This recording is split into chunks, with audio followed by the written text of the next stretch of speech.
Charly Bliss Forever album review. Let's chat about it. Hey friends, what's going on? John here from What's Spinning, here tonight to chat about this third full-length album from Brooklyn-based power pop act Charly Bliss. They've been at it for a few years now, turning heads with their very throwback, very ripped, kicking and screaming out of the 90s sound. And, you know, I'm not immune to it. I thought a lot of their stuff in the early days was really fun. Their Soft Serve EP, much like Soft Serve Ice Cream, was very sweet, very instantaneous, and overall pretty enjoyable. Now, I did feel like the band did need to work on their songwriting, but they knew how to write a hook at least. I just felt like their sound needed some polishing, which they definitely did with their follow-up, Guppy, their full-length debut. This thing, I did not expect it to take off like it did. It ended up being on many a critic's favorite albums of the year list. And honestly, I think it's a pretty damn solid debut record. I mean, God, every hook on this thing is just so sticky and catchy. It really sticks with you. And for a debut record, it just really did catch me off guard. And if anything, and this might be a hot take, I thought 2019's Young Enough was even better.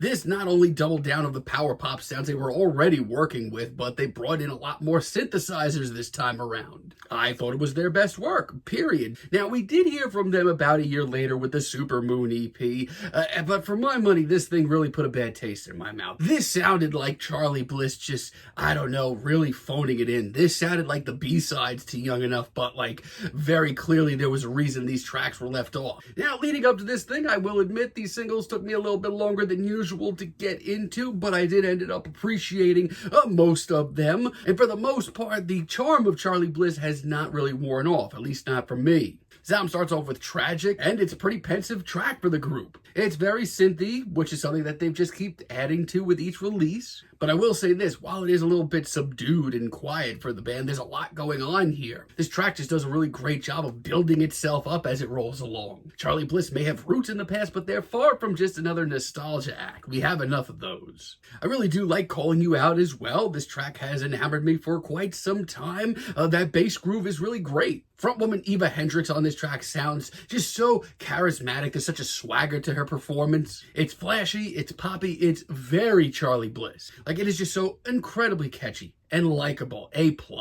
Back There Now, of all the singles, this one hit me the hardest and the quickest. It's almost got a little 80s sound to it. It's also really just quirky and adorable overall. And I think it's money. The sampling is a lot of fun, and Eva sounds great. Now, I will say this, from a songwriting stance, maybe this track's a little straightforward, but I just have this magnetic pull towards this track. It's just so catchy. I really do love the cheer section as well. Now, I did say some of the singles did take a little bit longer than usual to gravitate towards me. 19 was definitely one of them. At the time when this dropped, I didn't know if I wanted a just true blue ballad from the band. A pretty larger-than-life piano ballad at that, but it has grown on me immensely. It's a really interesting track. The immense drama that we get surrounding Eva is really cool, and it just leads up to this incredible kaleidoscopic synthy release, some really classy saxophones as well. It's great. Now, I will say this, while the singles on this album maybe took a little bit longer to grow on me than usual, the deep cuts, my God, since day one, some of them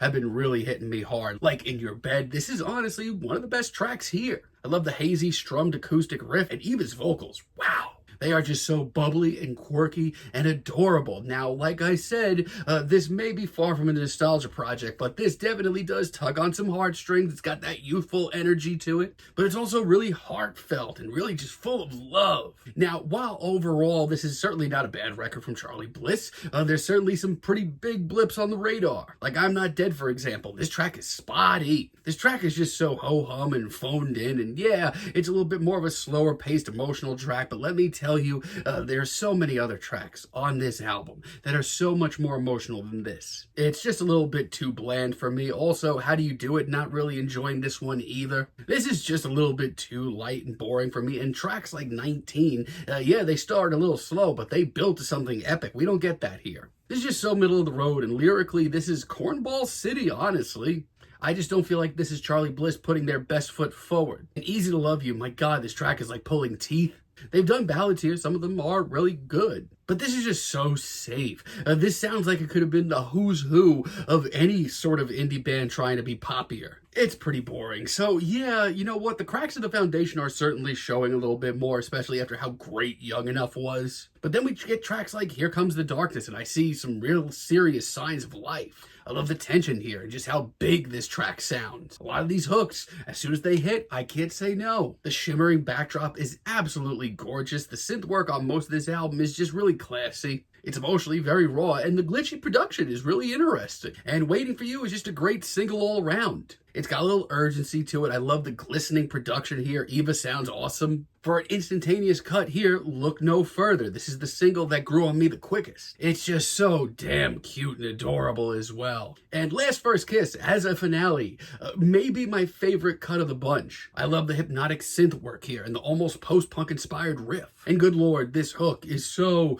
freaking cute and so instantaneous. It may be the best chorus of the bunch. Like, listening to this track, it's making me feel sappy. I haven't seen my girlfriend in 2 days, and I want to give her a call and tell her how awesome she is. My God, you know, this record overall is a good album from Charly Bliss. This is certainly not up to the standards of their last record, I feel like. That was a lot more consistent, and you know what? Maybe the cracks in the foundation are showing a little bit more. But that's not to say that the band doesn't clearly have a great sound and know how to write a hook. Just don't be surprised if it's a little less consistent this time around. I'm feeling a very light 7 on this record, but let me know what you all think down below. If you liked the video, be sure to give us a like, give us a subscribe, and let me know down below what you would like for me to chat about in the future. And until next time, have a great day, friends.